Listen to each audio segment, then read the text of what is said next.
Yes, well, as we get older and older, I'm 77 right now. You can't live forever, you know.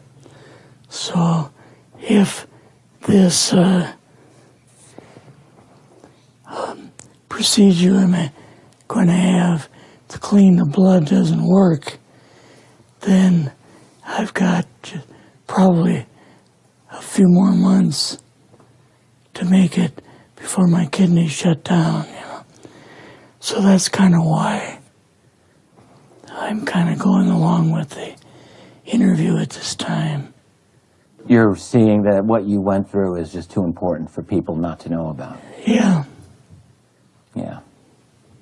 Can you just, can we start at the beginning with your military career and just walk through what exactly your experiences were? I was drafted into the military and got into the U.S. Army. After that, I was sent to the Signal Training Center in eastern United States. What year would this be? 58. I went through the Signal Training course. And at that time, I went through the radio teletype course and also the cryptography course, crypto. They had 5 instructors that were getting out of military service. So they pulled the top 5 students, and I was 3rd in the class. So I got pulled as an instructor. Now, were you at this time also working yet for CIA? No. Not yet? No. After one day, my boss came to me, and he said, how would you like to, make some extra money? And I said, oh, money is good. So he's explained to me that he could put it through, would have to get a top secret White House Q clearance for the job, And I thought, boy, must be a pretty exclusive thing, And I said, well, what is this? And he said that I'm director for the CIA for Eastern United States, And I said, oh, I didn't know that. And he said, you weren't supposed to. After about 6 weeks, my security clearance came through, and I got my CIA card. It was an ID card, like a credit card, where I could just go up to the door and slice it, walk right in. And my name at that time, I used an artificial name too. Never used my real name. I started working with him on the project he was on. And that was Project Blue Book, which was kind of partially a fraud. You're saying some of the Blue Book cases were completely fictitious? Yes. But the cases that we got came from, I think it was Fort Belvoir, Maryland. Fort Belvoir? Yeah. And it didn't come from the Pentagon, or it didn't come from CIA headquarters. But we would get reports about a certain sighting that they had in Mexico or Italy or something like that. And then we had people that would follow through on it, that would go out and interview the people to see if they were nutcases or if it was real, So they'd be going overseas frequently? Yeah, I wasn't, but I always stayed statewide. But the people we had working with us from the CIA would do that. We would get like a new report probably a couple times a week. I was coming into the Army fresh off the farm, so I really didn't have much knowledge of anything, but my boss filled me in on Project Blue Book and what they had found so far. far as Greys and aliens and the Roswell incident. How did you feel when this first got dumped on you? When you first learned about this? I was just kind of overwhelmed with all of this, you know. And I said to him, I don't know if I'm going to be able to be a judge of this type of thing. What's real, what's not, when I don't have much knowledge of it, you know. So... What did he say? He said, well, we have to build the information as we go, and you'll see how this thing is working out. And then the other thing is, of course, you really weren't able to tell family or close friends, obviously. No, I couldn't tell anybody. In fact, I had to take a vow that I wouldn't tell anybody. A lot of it for 40 years, and more of it for 50 years, which is up in 2010. You're doing all this crypto work, you're looking at images, photographs, video. It's 1958, maybe the fall of 58. What happened after this? At that time, the Project Blue Book thing kind of went pot, you know. If you remember, back in those days, they kind of declared it as a nothing, you know. Mm-hmm. Right. And they were telling the world all UFOs are misidentifications, hoaxes, balloons, psychological issues, whatever. Yes. Yeah. So my boss came to me and he says, we've both got a new assignment. And he says, oh, I said, where are we going? Oh, he says, we're going to the Capitol. We're going to be part of the Eisenhower push. He's trying to find out something about, all about these aliens that MJ-12 was supposed to find out, but never sent back reports to him. The MJ-12, the UFO control group, were they calling it MJ-12 at that time? Yes. They called us in, went into the Oval Office, and President Eisenhower was there and Nixon, and they said, we called the people in from MJ-12 from Area 51 and S4, but they told us that the government had no jurisdiction over what they were doing. So being a general, past general, you didn't tell them to go to hell without any real good reason, you know. Mm-hmm.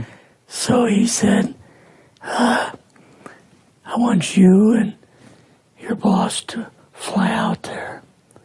I want you to give them a personal message.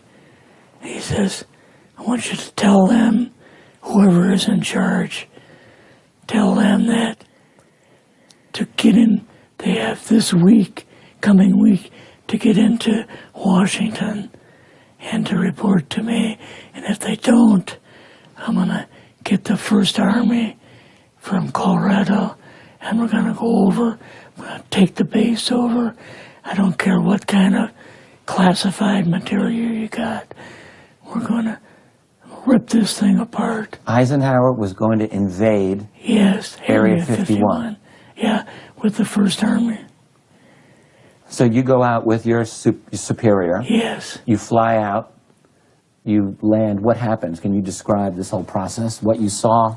It took us the 13 or 15 miles south to S4 and like different garage door openings. Okay. And in these garage door openings, they had like different saucer crafts. The very first one had the Roswell craft in. It was kind of crashed up, but apparently every alien that was in it died except for a couple. So you see the Roswell craft, and what are some of the others that you see? Well, the Roswell craft was really strange because it looked like real heavy aluminum foil. We could rock next to it, and you could rock it. The whole thing probably weighed 150, 300 pounds. Could they tell what the source of power was of this craft? Yeah, it was like a reverse gravitational thing of some kind. In fact, one later on, I got the mathematical code for reversing gravity in a 3x5 card. I guess there are different types of grays and so on. How did you see that evidence? Well, at the later on at S4, we viewed the autopsy film, and then the colonel said, "What we've got in here is we're interviewing a gray alien." All right, right there. How did you feel at that moment?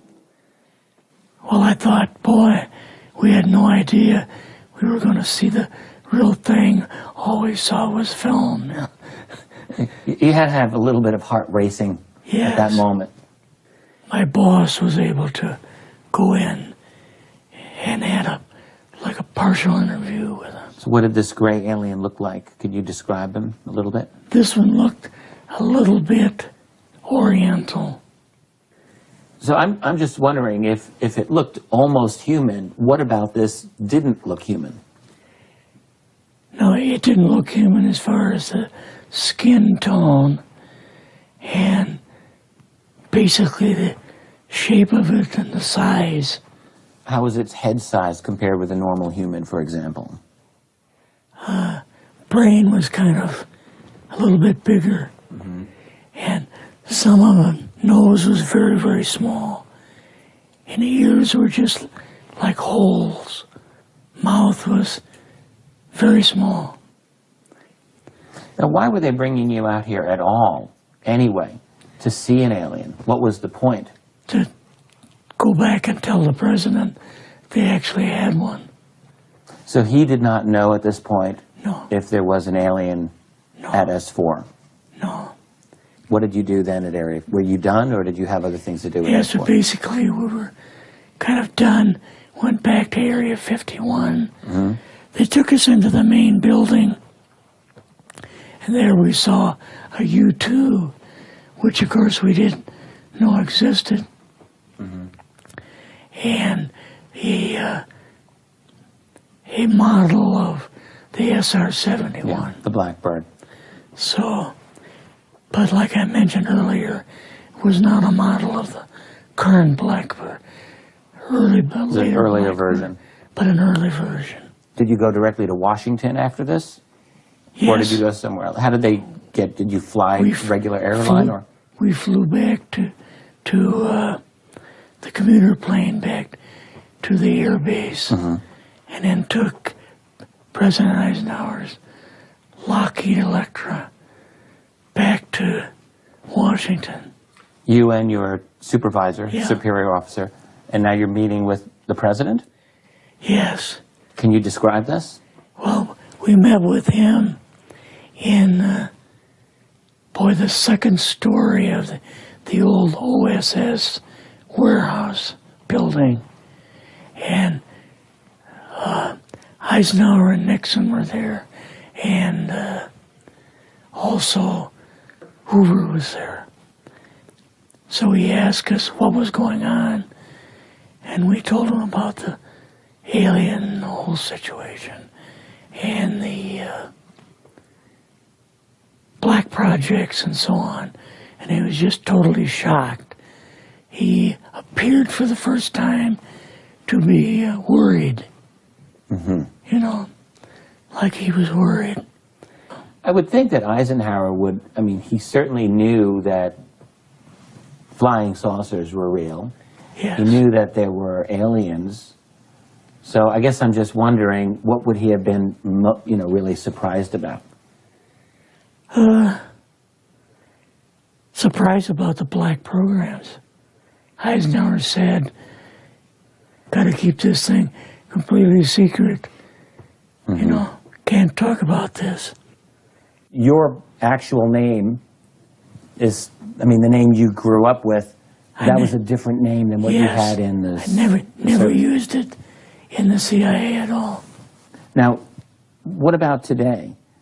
You're going on the public record, and this is still sensitive information, even though earlier you talked about, you know, security oaths that maybe expire after a certain period of time. 50 years.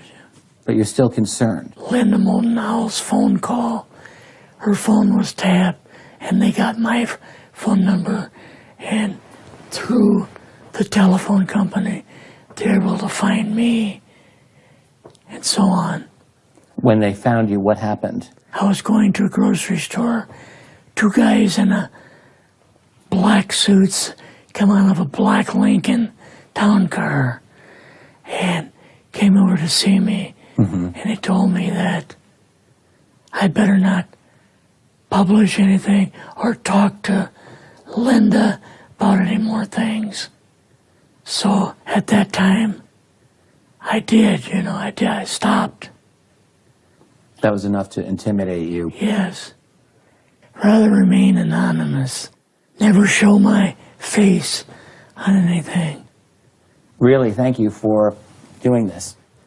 Yes, this was, I guess, kind of a good idea because I feel much better having talked about it. I kind of feel like there's a load off my shoulders. Really?